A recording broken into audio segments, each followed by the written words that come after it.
Pat O'Hare, Chief Market Analyst for Briefing.com. Today is Wednesday, September 17th. Stocks tumbled nearly 5% for the second day this week after the government extended AIG an $85 billion emergency loan, a move that did little to ease credit market turmoil. The major indices ended on a sour note at session lows. All 10 of the economic sectors posted a loss, with financials down 8.9%, falling the most. Weakness was widespread as the best-performing sector, energy, posted a loss of 2.4%. To prevent an AIG bankruptcy filing, the Federal Reserve agreed to provide an $85 billion two-year loan in exchange for a 79.9% stake in the insurance giant. The Fed said a disorderly failure of AIG could add to already significant levels of financial market fragility. The loan does not come cheap, though. AIG has agreed to pay the 3-month LIBOR rate plus 850 basis points. The bailout did little to stop the turmoil in the credit markets.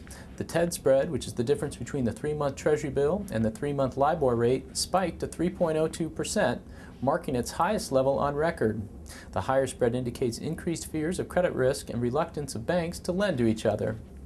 In a flight to safety, investors flocked to the 3-month Treasury bill, sending its yield to only 0.04%, down sharply from last Friday's yield of 1.47%. In an attempt to quell some fears, Morgan Stanley announced its third-quarter earnings last night instead of the previously scheduled release of this morning. The company earned $1.32 per share, which blew past expectations by 54 cents. Despite the earnings beat, the stock dropped 24% as Morgan Stanley's credit default swap, which is the cost to protect debt, rose to 728 basis points yesterday.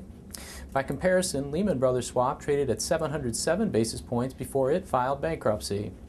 Morgan Stanley's CEO said the decline was unwarranted and blamed short sellers, although that did little to calm investors' fears. The government made other moves in addition to the AIG bailout. The Treasury is setting up a temporary financing program at the Fed's request. The program will auction Treasury bills to raise cash for the Fed's use.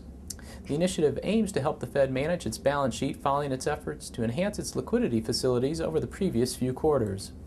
The SEC took several actions to tighten rules regarding the short selling of stocks. Short sellers will now have to deliver securities by the close of business on the settlement date. The SEC eliminated an option market maker exception for the closeout agreement. In addition, short sellers who deceive market participants are now considered to be committing fraud. The uncertainty over the financial markets and concern that the Fed is getting funding from the Treasury sparked a rally in hard assets as investors look to preserve their wealth. Oil spiked 5.9% to $96.52 per barrel. Gold rallied 11%, and commodities as a whole gained 3.2%.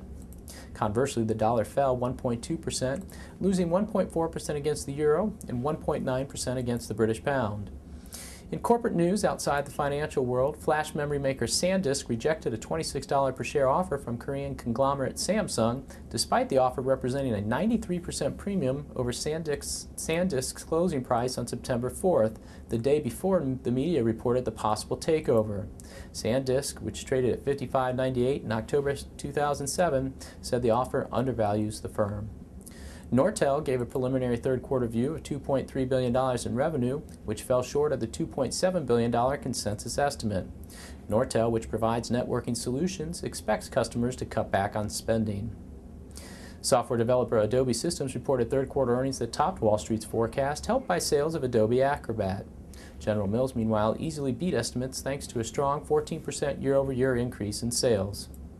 Economic news did not help sentiment, with the number of new housing starts declining 6.5% to an annualized rate of 895,000 units, which is the lowest rate since January 1991. Economists expected that there would be 950,000 starts on an annualized basis. Building permits fell 8.9%. On the positive side, fewer building permits will presumably clear some of the excess inventory of existing homes for sale. Single-family starts, meanwhile, declined just 1.9% from the prior month. The S&P 500 is down 7.6% week to date, putting it on pace for the largest one-week percent decline in more than 6 years. I'm Pat O'Hare for Briefing.com. Thanks for listening and have a good evening.